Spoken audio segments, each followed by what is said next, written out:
Des évêques du monde entier continuent de réagir aux retombées des excommunications de la FSSPX. Rome a publié un nouveau document de travail qui revisite Amoris Laetitia en vue d'une réunion d'octobre. Et une vague de nominations et de gestes publics à travers l'Église continue de soulever des questions sur la direction réelle de ce pontificat. Nous couvrirons tout cela dans cette édition de l'émission. Merci à tous les deux de vous joindre à moi. Je suis ici avec un canoniste et prêtre, et avec le rédacteur en chef d'un site de commentaires catholiques respecté. Commençons par les retombées de la FSSPX, car les évêques répondent maintenant de manière très différente à ce qui s'est passé à Écône et au décret qui a suivi. L'archevêque Georges Gansoin, longtemps secrétaire personnel du pape Benoît XVI, a déclaré cette semaine à un journal italien qu'il espère que Rome lèvera les restrictions de l'ère François sur la messe traditionnelle. Cela tombe justement le jour de l'anniversaire de Summorum Pontificum la législation de 2007 qui a permis la pratique libre du rite ancien à travers l'Église. Gansoin et d'autres demandent en substance au pape d'offrir un accès plus large à la messe latine traditionnelle en réponse à tout ce qui vient de se passer avec la fraternité. Est-ce la bonne réponse? C'est une réponse très sensée à un problème pastoral spécifique. Comment aidez-vous les gens qui ont fréquenté les chapelles de la fraternité, non parce qu'ils soutiennent les consécrations sans mandat papal, mais simplement parce qu'ils voulaient une liturgie traditionnelle révérencieuse, et qui ne veulent maintenant plus être associés à ce que Rome a appelé un schisme. L'Église dit essentiellement, « Nous ne voulons pas que vous soyez attachés à cela ». La réponse logique est donc de dire, « Alors offrons-vous cette même liturgie bien plus largement en pleine communion ». Cela signifierait revenir aux dispositions réelles de Summorum Pontificum et mettre de côté Traditioni Custode parce que ce document de 2021 a tenté d'annuler presque tout ce que le pape Benoît avait établi. Je pense que le pape Léon serait très bien inspiré de mettre Traditioni Custode à la déchiqueteuse et de laisser la messe latine disponible librement. Et la plupart des évêques du monde n'y objecteraient pas, car nous savons, d'après l'enquête que le pape François lui-même avait commandée, que la plupart des évêques n'avaient pas de plainte concernant ce que Benoît avait fait. J'allais en venir là. Contrairement à beaucoup du spin autour de cela, l'archevêque Gansoin a insisté sur le fait que l'objectif principal de Benoît avec Summorum Pontificum n'avait jamais été d'apaiser spécifiquement la FSSPX. Son objectif déclaré était, selon ses propres mots, de donner les pleins droits à un rite qui n'avait jamais été aboli, de lui rendre sa pleine citoyenneté dans l'Église, et de restaurer la paix dans la liturgie. Pourquoi cet objectif a-t-il été traité comme une telle menace par certaines personnes? Je pense que nous savons pourquoi. Cela participe encore de l'argument en cours sur Vatican II, l'idée que d'une manière ou d'une autre le Concile aurait abrogé presque tout ce qui l'avait précédé, y compris la liturgie. J'ai d'ailleurs relu cette semaine le propre document du Concile sur la liturgie, après que tout cela ait recommencé, et ce qui m'a frappé, c'est à quel point il est en réalité équilibré. Il regarde vers un certain développement, une certaine ouverture supplémentaire à la langue vernaculaire, mais il ne cesse aussi de réaffirmer la continuité organique avec le passé. C'est de cela qu'il s'agissait dans la sensibilité de Benoît, de cet enrichissement mutuel dont nous parlons toujours. À moins que nous n'obtenions réellement l'abrogation de Traditioni Custode je ne pense pas que cela produise un résultat positif. Beaucoup de gens déjà engagés auprès de la fraternité ne sont pas susceptibles de simplement passer à d'autres options de messe latine approuvée. Mon propre diocèse d'origine dans le Connecticut a élargi l'accès, et certains évêques traitent cela comme une véritable opportunité. Mais je pense que le problème plus profond avec la fraternité va au-delà de la liturgie. Il y a aussi une véritable obstination concernant ce qui s'est passé depuis le Concile de manière plus large, dont je critique moi-même une partie.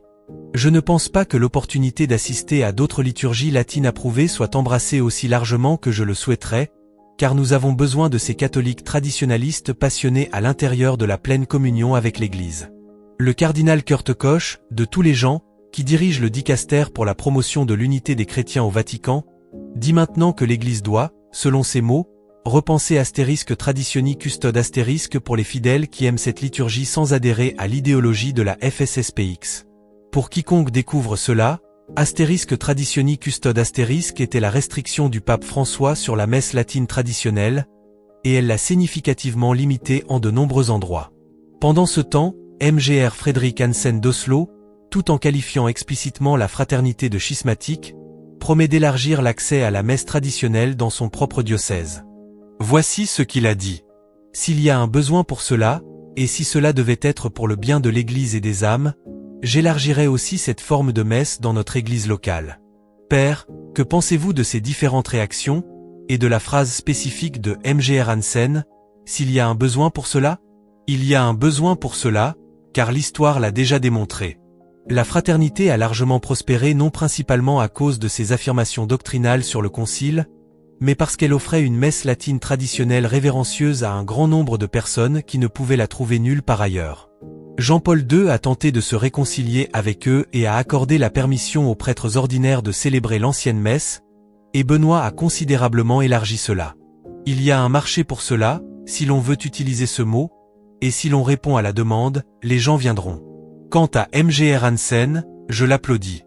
Ce qu'il fait est pastoralement sensible et parfaitement en ligne avec ce dont l'Église a réellement besoin en ce moment. Nous avons couvert combien de segments maintenant sur les jeunes qui reviennent à la messe, et ils ne reviennent pas parce qu'ils veulent des messes clownesques ou un spectacle séculier. Ils veulent de la révérence, du silence, une belle liturgie, le chant grégorien, la polyphonie.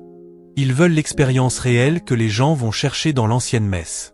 Et pour revenir à cette enquête, la plupart des évêques étaient d'accord avec ce que Benoît avait fait. Il n'y a pas eu de tollé affirmant qu'il avait fait quelque chose de mal.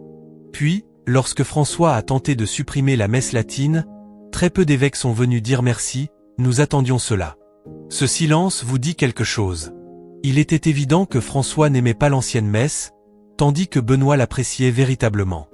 Les gens méritent une nourriture spirituelle. Pourquoi voudrions-nous jamais interdire quelque chose qui a été en usage continu dans l'Église pendant plus de 1500 ans? Pendant ce temps, Rome a publié un document de travail en vue d'une réunion d'octobre qui revisite Amoris Laetitia *, le document de l'ère François dont la note de bas de page a permis la communion aux catholiques divorcés et remariés sans annulation. Que vous dit le timing, et l'objectif ici est-il de confirmer et de redoubler sur cet enseignement controversé?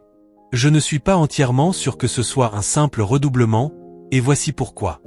La racine du problème avec cette note de bas de page a toujours été son ambiguïté. Nous savons qu'après la sortie des Amoris Laetitia *, François a envoyé un message privé à certains évêques en Argentine qui lui avaient posé directement la question. Mais rien d'explicite dans l'encyclique elle-même ne dit clairement que les personnes remariées sans annulation peuvent recevoir la communion. Il y a donc cette zone grise. Ce n'était pas proclamé explicitement dans le document. Cela est passé essentiellement par une porte de côté, cette lettre à l'Argentine, qui a ensuite été confirmée et placée dans le registre documentaire officiel du pontificat de François. Je pense qu'un grand nombre de gens se sentent véritablement confus à ce sujet.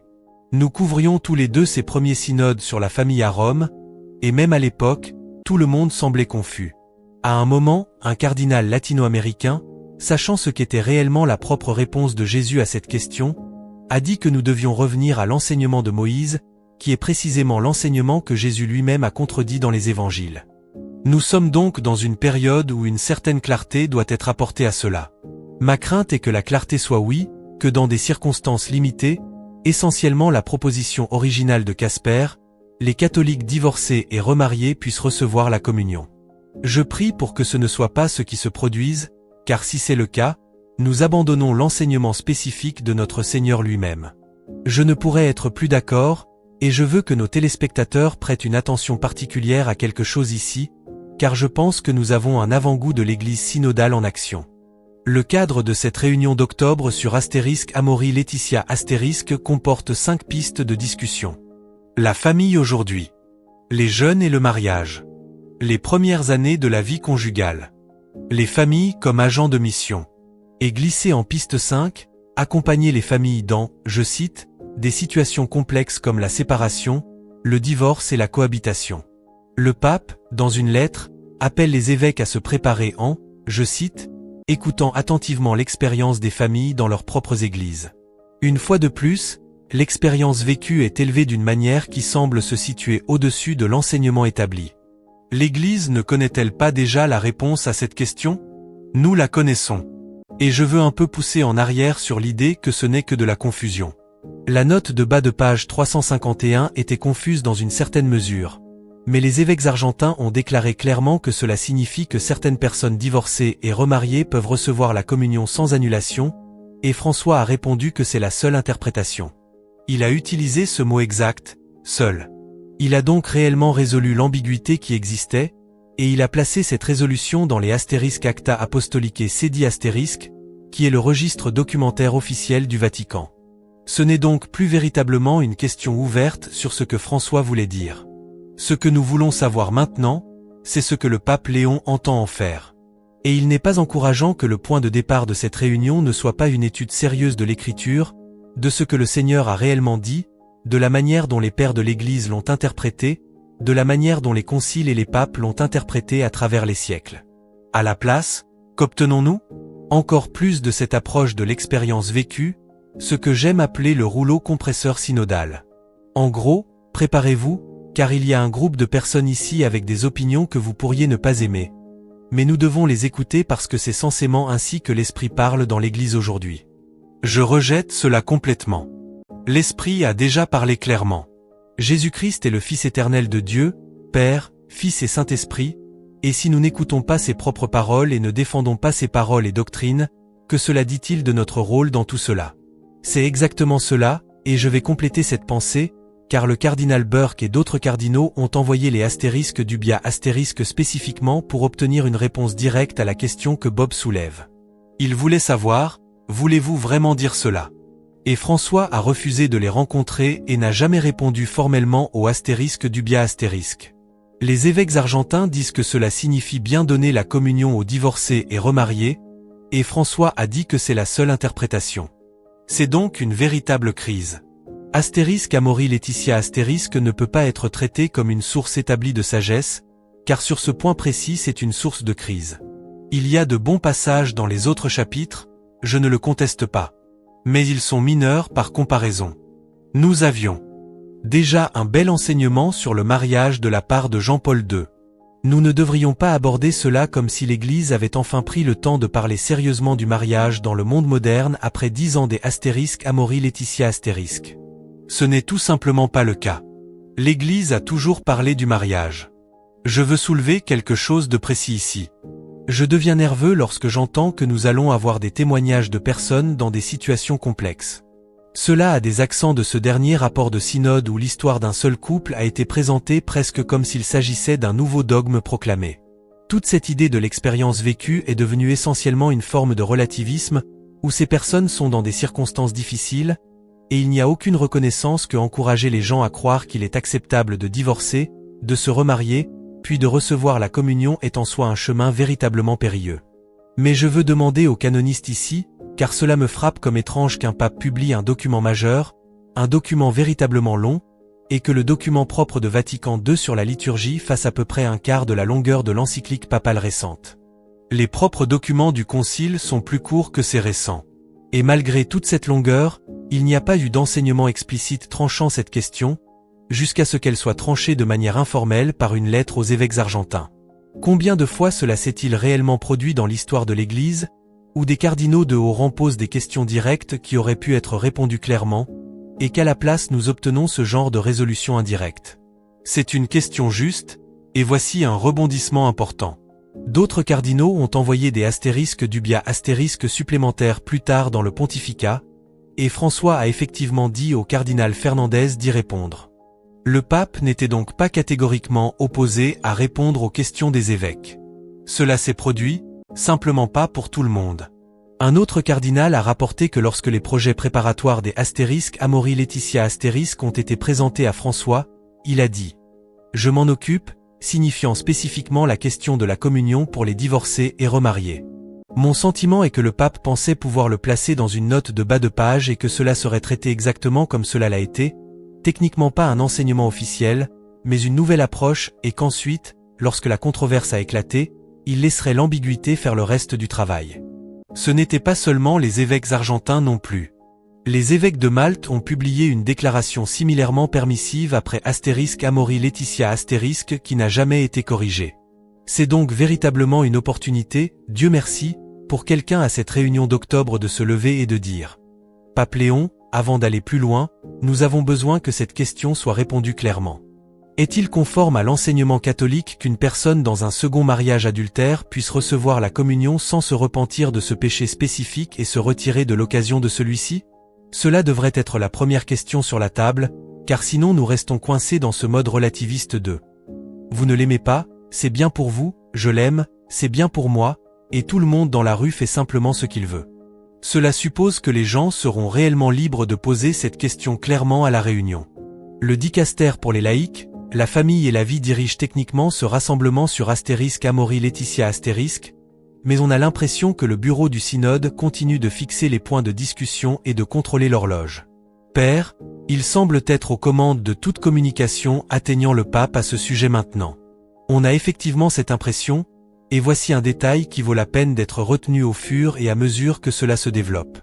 À un moment, François a dit, dans ce qui a semblé un moment sans garde, qu'il croyait que quelque chose comme la moitié des mariages catholiques dans le monde était invalide. Cela a créé sa propre tempête, suggérant essentiellement que des personnes en âge légal qui étaient passées par le processus sacramentel complet n'étaient en quelque sorte, à cause d'une incapacité à former des unions permanentes, pas validement mariées du tout. Il a dû revenir en arrière parce que c'était une position aussi extrême.